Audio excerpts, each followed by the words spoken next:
عزیزان گرامی، برادران اسلام، سورہ حجرات کے اس دوسرے حصے میں خاص طور پر اللہ تعالیٰ نے ان معاشرتی خرابیوں کی نشاندہی کی ہے اور ان کا رد فرمایا ہے جن کی وجہ سے مسلمانوں کے درمیان بدگمانی،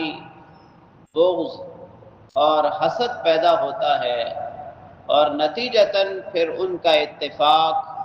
اختلاف اور دشمنی میں بدل جاتا ہے۔ اگر ان معاشرتی خرابیوں کو دور کر لیا جائے تو مسلمان ایک دوسرے کے قریب رہیں، آپس میں اتفاق، اتحاد اور پیار اور محبت رہے۔ اور یاد رکھیں کہ انسانی فطرت کا یہ تقاضا ہے کہ کچھ کمزوریاں فطری طور پر اس کے اندر موجود ہوتی ہیں، اگر ان کا تدارک نہ کیا جائے تو رفتہ رفتہ وہ بڑھتی چلی جاتی ہیں۔ آج جن خرابیوں کا ذکر ہو رہا ہے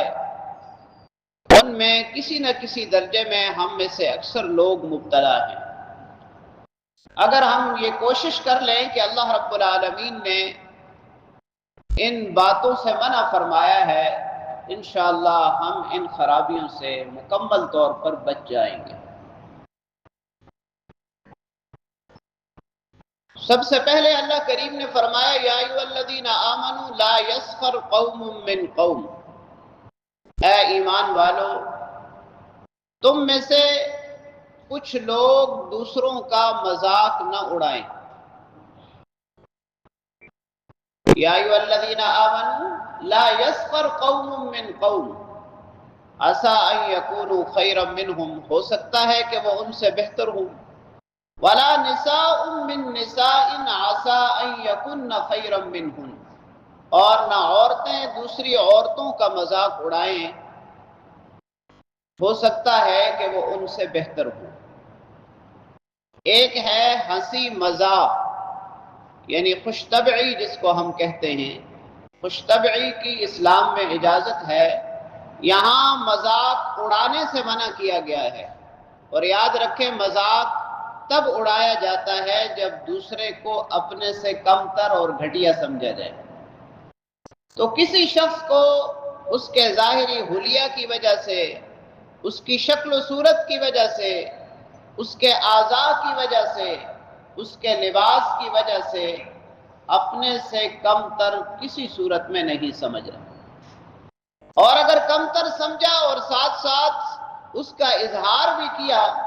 تو کسی کو کم تر سمجھنا اور اس کا اظہار کرنا یہی مذاق اڑانا ہے۔ اللہ کریم نے اس سے سختی سے منع فرمایا۔ تاکید دیکھیں کہ مردوں کو علیحدہ منع کیا گیا اور عورتوں کو علیحدہ منع کیا گیا۔ اس میں مفسرین کرام نے دو باتیں لکھی ہیں۔ ایک تو یہ کہ مردوں کا اٹھنا بیٹھنا، میل ملاپ، میل جول مردوں کے ساتھ ہوتا ہے، لہذا عموماً وہ مردوں کا مذاق اڑاتے ہیں، اور عورتوں کا آپس میں میل جول ہوتا ہے، وہ آپس میں ایک دوسرے کا مذاق اڑاتی ہیں۔ اور ایک اور بات مفسرین کرام نے یہ بھی لکھی ہے کہ خاص طور پر عورتوں کا ذکر اس لیے کیا کہ یہ مذاق اڑانے کی بیماری مردوں کے مقابلے میں عورتوں میں زیادہ پائی جاتی ہے، اس لیے تاکید سے اللہ کریم نے ان کو بھی اس بات سے روک دیا۔ دوسری بات فرمایا وَلَا تَلْمِزُوا أَنفُسَكُمْ، ایک دوسرے کو تانا مت دو، ایک دوسرے کو تانا مت دو۔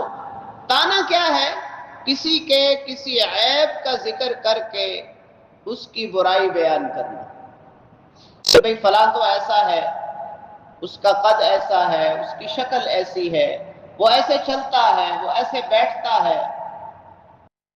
یا سامنے منہ پر اس شخص کو مخاطب کر کے اس کی برائی بیان کی جائے جس سے اس کی دل آزاری ہو۔ تو پہلی خرابی جس سے منع فرمایا گیا ہے وہ ہے تمسخر، مذاق اڑانا، کہ کسی مسلمان مرد کو، کسی مسلمان عورت کو یہ روا نہیں ہے، اس کے لیے یہ مناسب نہیں ہے کہ وہ اپنے کسی مسلمان بھائی، مسلمان بہن کا مذاق اڑائے۔ اور اسی طرح کسی مسلمان کے لیے، کسی مومن کے لیے یہ مناسب نہیں ہے کہ وہ اپنے کسی بھائی کو طعنہ دے یا کوئی خاتون اپنی کسی بہن کو طعنہ دے۔ وَلَا تَنَابَزُوا بِالْأَلْقَابِ، تیسری خرابی جس کا رد فرمایا گیا، فرمایا کہ برے ناموں سے مت پکارو ایک دوسرے کو برے ناموں سے مت پکارو۔ بچہ جب پیدا ہوتا ہے تو پیدائش کے بعد کی جو سنتیں اور مستحبات ہیں، اس میں ایک سنت یہ بھی ہے کہ اس کا اچھا خوبصورت بامانہ نام رکھا جائے اور کسی نسبت سے نام رکھا جائے، انبیاء علیہم الصلوات والتسلیمات یا صحابہ رضوان اللہ تعالی علیہم اجمعین کی نسبت سے، اور جو نام رکھا جائے پھر اس شخص کو اسی نام سے پکارا جائے، اس کے نام کو بگاڑا نہ جائے، اس کے نام کو بدلا نہ جائے۔ اور خاص طور پر یہاں جس بات کی تاکید فرمایا بئس الاسم الفسوق بعد الایمان، ایمان کے بعد نافرمانی کے زمانے کے جو نام ہیں وہ بہت برے ہیں، یعنی زمانہ جاہلیت کے کسی نام کا، کسی نسبت کا ذکر، اس سے سختی سے منع فرما دیا گیا۔ یہ تین خرابیاں بیان کرنے کے بعد، ان کا رد فرمانے کے بعد اللہ تعالیٰ فرماتے ہیں وَمَن لَّمْ يَتُبْ فَأُولَٰئِكَ هُمُ الظَّالِمُونَ، جو لوگ ان خرابیوں سے توبہ نہیں کرتے، اپنے آپ کو بچاتے نہیں، تو وہ ظالم لوگ ہیں۔ تو ہم نے جانے انجانے میں آج سے یہ وعدہ کر لیں، میں بھی اپنی ذات کے ساتھ، اپنے رب کے ساتھ یہ وعدہ کرتا ہوں، آپ بھی وعدہ کر لیں کہ ہم نے جانے انجانے میں کبھی کسی مسلمان بھائی کا مذاق نہیں اڑانا، کبھی کسی مسلمان بھائی کو طعنہ نہیں دینا، اور کبھی کسی مسلمان بھائی کو الٹے نام سے، برے نام سے، اس کے نام کے علاوہ جو نام اس کا ہو جس سے اس کو تکلیف ہوتی ہو، وہ نام نہیں لینا، نہ اس نام سے ہم نے پکارنا۔ چوتھی چیز جس کا دوسری آیت کریمہ میں اللہ کریم نے ذکر فرمایا، یا ایھا الذین آمنوا اجتنبوا کثیرا من الظن، اے ایمان والو بدگمانی سے بچاؤ اپنے آپ کو بدگمانی سے بچاؤ۔ عموماً انسان کی فطرت ہے کہ جب اس کے سامنے کوئی بات آتی ہے تو وہ سوچتا ہے، اور ہماری سوچ مثبت طرف جانے کے بجائے منفی طرف جاتی ہے۔ اب حقیقت میں وہ بات ہے یا نہیں ہے یہ تو بات کا معاملہ ہے۔ کسی آدمی کو دیکھ کر، اس کے کسی ایک فعل کو دیکھ کر اس کے بارے میں کوئی خیال قائم کر لینا اور اس پر جم جانا، یہ بدگمانی ہے۔ برا گمان رکھنا کسی سے، ہو سکتا ہے اس سے کوئی فعل سرزد ہوا ہو تو کسی مجبوری میں سرزد ہو گیا ہو، یا جیسے آپ نے اس کو سمجھا ہو ویسی حقیقت نہ ہو، تو لہٰذا جہاں تک ہو سکے حسن ظن کا معاملہ رکھا جائے، اچھا گمان رکھا جائے، برے گمان سے اپنے آپ کو بچایا جائے، تاکہ اپنے مسلمان بھائی کی طرف کسی برائی کی نسبت ہم نہ کریں۔ اسی لیے اللہ کریم نے فرمایا ان بعض الظن اثم، بدگمانی سے اس لیے بچو کہ بعض ظن جو ہیں، بعض گمان، وہ گناہ کی حد تک پہنچ جاتے ہیں۔ ظاہر ہے جب آپ نے کسی شخص کو دیکھ کر اس کے بارے میں کوئی رائے قائم کی اور حقیقت میں وہ معاملہ نہیں ہے، چاہے وہ رائے کسی عیب کے بارے میں تھی یا کسی گناہ کے بارے میں تھی، تو آپ بغیر کسی تحقیق کے کسی گناہ کی نسبت اگر کسی مسلمان کی طرف کریں گے تو یہ بہت بڑا گناہ ہے۔ اسی لیے اللہ کریم نے فرمایا ان بعض الظن اثم۔ پانچویں چیز جس سے منع فرمایا وہ ہے ولا تجسسوا، ایمان والو جاسوسی مت کرو، ٹوہ میں مت لگ جاؤ، یعنی کسی بات کو آپ نے دیکھا تو اب اس کی تہ تک پہنچنا چاہتے ہیں۔ عام طور پر جاسوسی ہمارے ذہن میں تب پیدا ہوتی ہے جب کسی مسلمان کے بارے میں کسی خرابی کا، کسی کمزوری کا ہمیں پتہ چلتا ہے، کسی عیب کا پتہ چلتا ہے، تو ہم اس کی تہ تک پہنچنا چاہتے ہیں کہ حقیقت کیا ہے، اس نے ایسا کیوں کیا، کیا واقعی وہ ایسا ہے؟ حالانکہ تھوڑا سا سائٹ پہ ہو کر اگر سوچا جائے تو وہ جیسا بھی ہے اس کا معاملہ اس کے رب کے ساتھ ہے، ہمارے ساتھ تو نہیں ہے۔ ہاں، ایک معاشرے کو خراب ہونے والی کوئی اجتماعی خرابی میں کوئی شخص مبتلا ہو، اس کو روکنے کی کوشش تو ضرور کرنی چاہیے اچھے طریقے سے، جہاں تک آپ کا اختیار ہے، جہاں تک آپ کر سکتے ہیں۔ لیکن ایک ایسی چیز کہ وہ پوشیدہ ہے، اس کا اثر کسی دوسرے تک نہیں پہنچتا، محض کسی خرابی اور عیب کی بنیاد پر اس کی تہ تک پہنچنا، اس کی ٹوہ میں لگ جانا، اس جاسوسی سے اللہ تعالی نے منع فرمایا ہے۔ چھٹی چیز جس سے منع کیا گیا ہے وہ ہے وَلَا يَغْتَبْ بَعْضُكُمْ بَعْضًا، آپس میں تم ایک دوسرے کی غیبت نہ کرو، آپس میں ایک دوسرے کی غیبت نہ کرو۔ غیبت کیا ہے؟ آپ ایک شخص کے ساتھ بیٹھے باتیں کر رہے ہیں اور آپ کا موضوع بحث دوسرا شخص ہے جو آپ کے درمیان موجود نہیں ہے، اب اس کے عیوب پر بات ہو رہی ہے، اس کی کمی کوتاہیوں پر بات ہو رہی ہے، تو یاد رکھیں کہ اس کی کمی کوتاہیاں اگر آپ اس کے سامنے بیان کریں گے، اس کے عیوب آپ اس کے سامنے بیان کریں گے تو اس کو برا لگے گا، اس کو تکلیف ہوگی،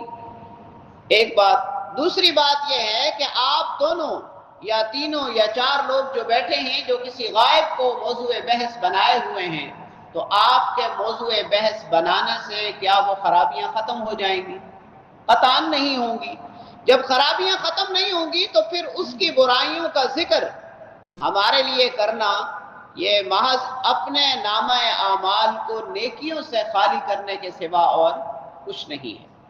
تو لہذا کسی شخص کا، کسی مسلمان بھائی کا ایسا ذکر اس کی غیر موجودگی میں کہ جو آپ اس کی موجودگی میں کریں تو اس کو برا لگے، وہ ناراض ہو، ایسے ذکر کو غیبت کہتے ہیں، چاہے جائے کہ وہ خرابیاں اس کے اندر موجود ہوں۔ اگر موجود نہیں ہوں گی تو پھر تو غیبت سے اگلا درجہ ہے، اس کو بہتان کہتے ہیں، کہ ایک تو برائی کی نسبت آپ اس کی طرف کر رہے ہیں اس کی غیر موجودگی میں، اور دوسرے ایسی برائی کی نسبت کر رہے ہیں کہ جو برائی اس کے اندر موجود ہی نہیں ہے، یہ تو ہے بہتان، یہ اس سے بڑا جرم اور اس سے بڑا گناہ ہے۔